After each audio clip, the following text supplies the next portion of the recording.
What's going on, y'all? Today we got NBA trades are broken. Let's get right into this one. Big news involves Kyrie Irving, who, according to Woj, is expected to take his physical today in Dallas. It's by Jimmy Howroll, you know, so it's a different type video. Good production, great production. Tumultuous seasons in Brooklyn for the 30-year-old Irving. Oh my goodness.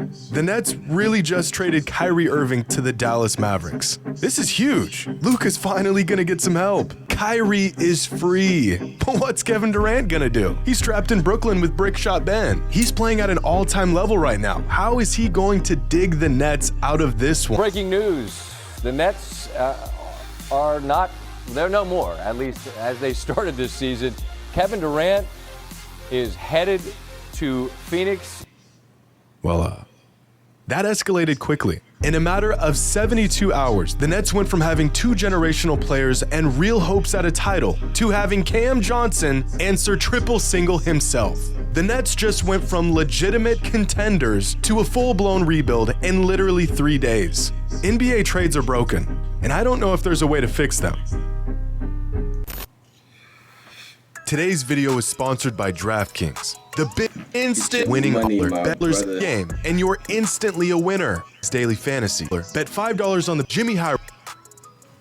What do you get when you combine an all-time great offensive talent with one of the greatest players of all time with arguably the most skilled player to ever touch a basketball and championship pedigree?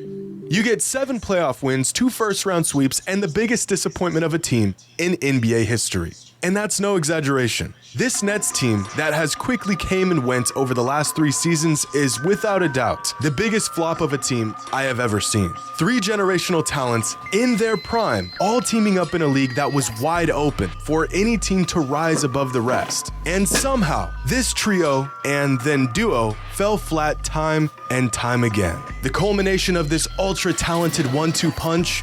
Absolutely nothing at all. I was still reeling myself back in from the shock of the Kyrie Irving trade when news broke that Kevin Durant was being shipped off to the Phoenix Suns. Quite possibly the weirdest part about this 72-hour saga being that the Nets handed over 2 all-time great players for pennies on the dollar. Trading Kyrie Irving is one thing. At the end of the day, I get it. The man didn't want to be there, the writing was on the wall. Gotta get what you can out of the inevitable transaction. But Kevin Durant?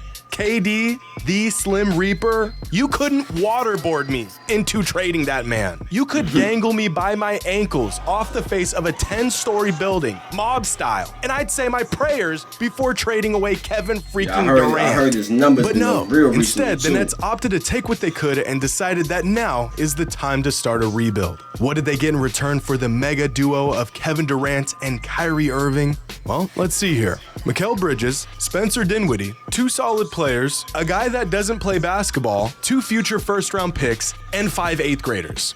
I mean, this is getting out of hand. At what point are we going to come to the realization that a bird in the hand is worth 2 in the bush? Especially when the bird in your hand is one of the greatest players to ever lace up? I get it, distressed asset and whatnot, but do you know how rare it is to have a player like Kevin Durant playing for your organization? There are teams that have never, ever had a player like Kyrie Irving or Kevin Durant play for their team. And not only did the Nets get honestly nothing out of these guys, they got little in return for these guys. Now sure, that's a whole lot of picks that very well could become great players in the future. But do you know the odds of drafting a player of Kevin Durant's caliber? Well, considering there's maybe 12 guys in the history of basketball that were better than him, I'd say the odds are slim to none. It's the classic 4 quarters for a dollar transaction that we are seeing more and more often in today's NBA. In theory, this makes sense. I give you 4 quarters and you give me the dollar. We both end up with something different, possibly something that works a bit better for both of us, and we end up with assets of equal value. Except, this isn't in theory. This is the NBA. One Kevin Durant is worth more than 7 assets that are significantly worse than Kevin Durant. In real life, I could just go and get another dollar. But in the NBA, you can't just go and get another KD. In the NBA, the dollar is vastly, exponentially more valuable than 4 quarters. And yet these trades just keep on happening. Take a great, proven player and get cornered into trading him for multiple assets that may or may not add up to the value of that one player. And this, my friends, especially under these circumstances, rarely pans out. But of all the takeaways from these two blockbuster deals, I think the biggest realization that I've come to is just how bad the Timberwolves have railed themselves with the Rudy Gobert trade. Because you could argue that the Timberwolves gave up just as much for Rudy Gobert as the Suns did for Kevin Durant. The Timberwolves thought they were trading 10 dimes for $1, not knowing that Gobert was actually a counterfeit bill. So, did the Suns get a great deal, or did the Timberwolves get fleeced?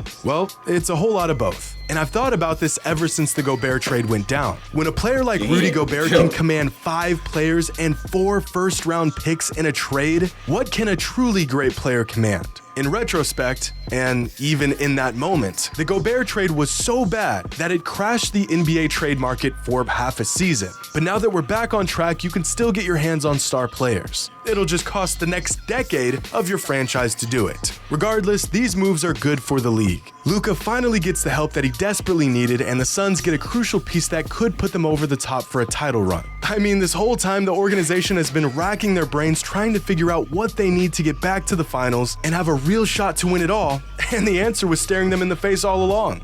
Just trade for Kevin Durant. But looking back on the failed experiment that was the Brooklyn Nets, I think the most disappointing part is that we never really got to see the full potential of this duo. It always felt like right when they would gain some momentum, something would happen. Durant would get hurt, Kyrie would stir up some controversy. The basketball part of things was always good. It just felt like compared to all the other distractions, there wasn't a whole lot of basketball going on between these two simultaneously. In fact, out of the 4 seasons and 280 games that took place while Kyrie and Durant were on the Nets, they only played together 87 times.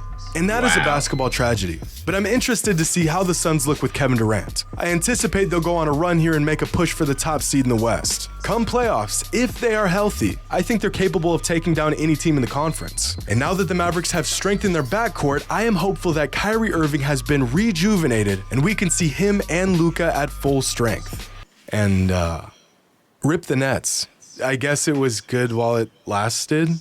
I can't even say that with confidence. Let me know what y'all think. Who won these trades? How does this change things for the Mavs? And how does it change things for the Suns? Let me know your That's the end of this one, y'all. Yeah, man. The Suns is looking crazy right now. But don't forget, the Lakers just got a new piece in Mo Bamba, you know, and new pieces in Vanderbilt, Hachimura. Who else? Two other players. I can't remember their names right now. But just know, yeah, it's that time. The Lakers is back. My boy Brown about to get his 5th chip, man. Stay tuned. You know we go, Brown go, just wait till the playoffs, y'all. Wait till the playoffs. I ain't gonna lie, we gonna tee up. We got to tune in for the playoffs. I ain't gonna lie.